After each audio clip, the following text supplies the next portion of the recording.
president is going to have a press conference in about 20 minutes talking about the raising of the debt ceiling. Congressman Ron Paul is here in the studio with us, talking about your money.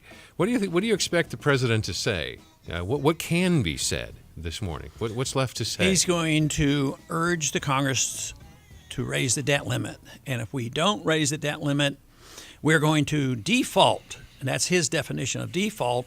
And that our financial markets will collapse. It'll be the most serious financial crisis in our history.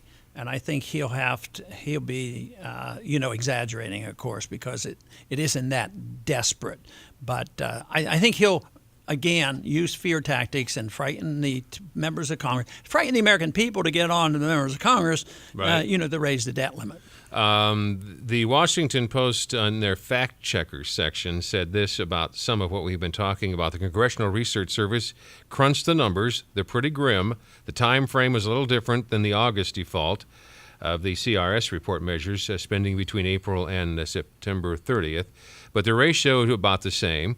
Assuming revenue could not be raised, that is, taxes cannot be raised, the cuts in spending immediately would have to be 42%.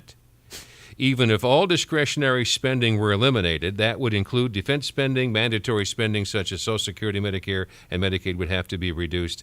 This is not an option to halt border security, air traffic control, wars in Iraq or Afghanistan, and then payments to the elderly would need to be delayed or health procedures not funded.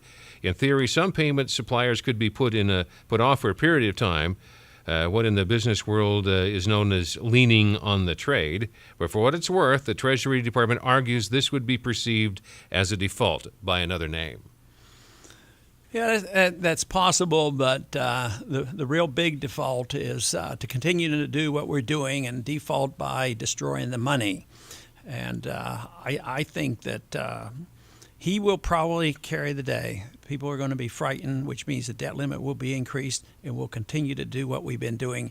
And then we've just delayed the inevitable, which is ongoing right now because of the inflation that's coming. So next year it'll be much, much worse. So if we don't reduce taxes, and if we don't increase taxes, and if we don't reduce spending, and continue to borrow, what's the inevitable result of that?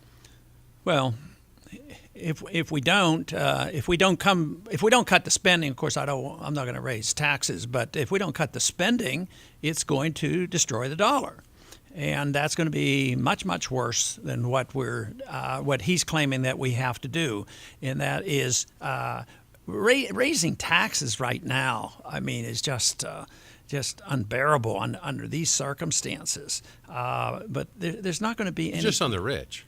Oh yeah, there's.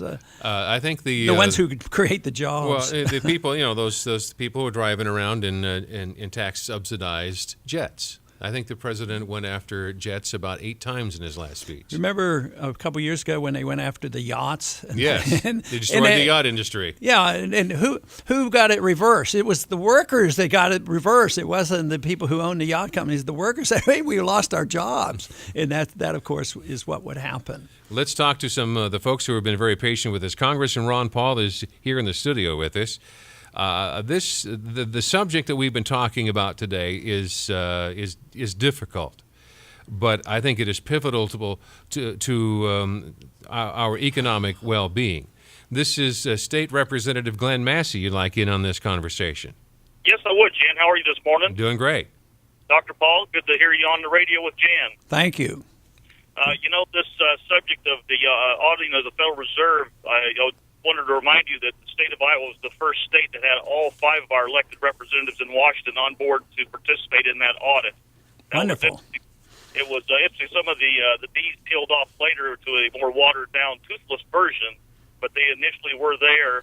And I just wanted to let you know also that in this session of the Iowa House, we did pass a resolution to audit the Federal Reserve, and it has been sent to our colleagues in Washington to help you in that fight.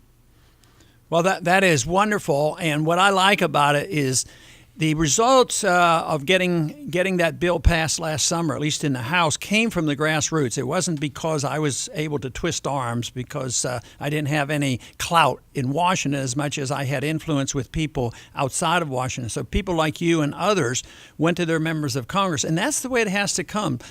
So there are other states, too, that have passed resolutions on sound money and the Federal Reserve.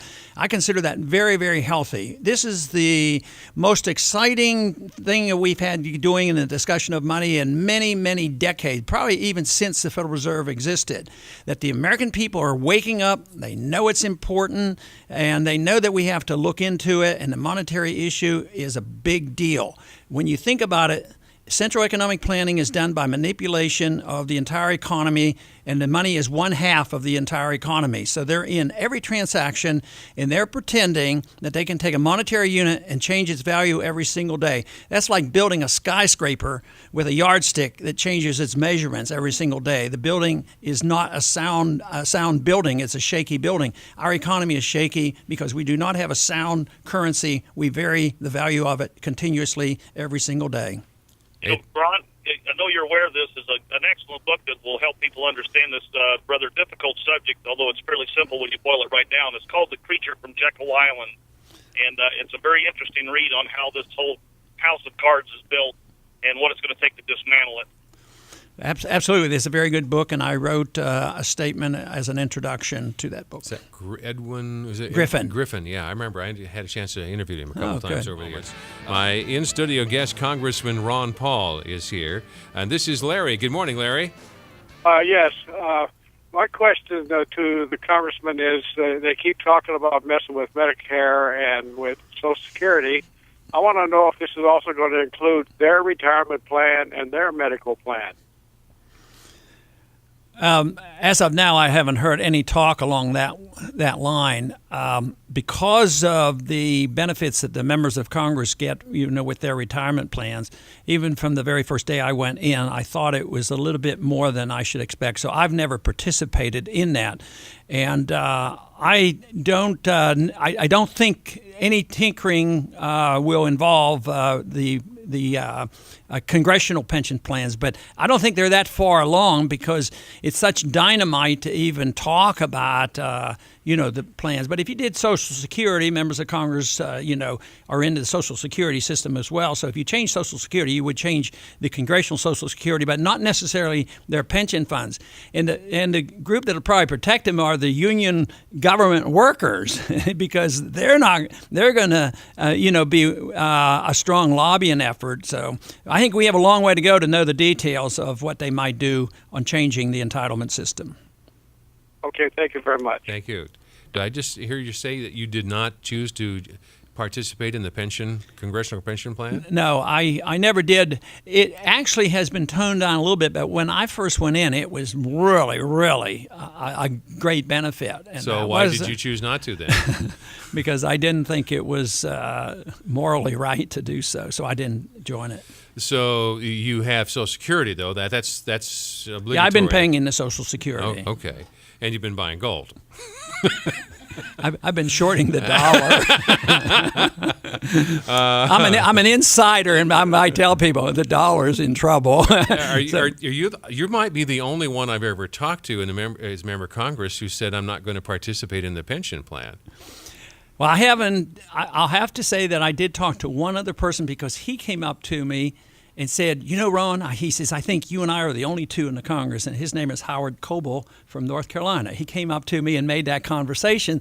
Whether others, reject it or not, I don't know. But it is hard to turn down, when you think about it strictly in terms of the dollar amounts, because, when they were talking about what Weiner was going to benefit, and I thought, hey, maybe I made a mistake. That sounded like a pretty good deal. Well, the other thing is, though, why should somebody who's had to leave or been sent to jail even, should they even be eligible for pension benefits? That's a pretty good question. Like Ross Gronkowski, for instance, now Weiner gets pushed out because of his indiscretions. Yeah. People just step down. They're still going to collect. Well, why shouldn't we just get rid of the whole pension program altogether?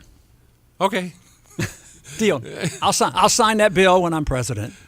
You would? Sure. Somebody has to introduce it, however. Yeah. I won't be there in the House to introduce it. So hey, thank you, Congressman Ron Paul. I really appreciate your time. Sure thing.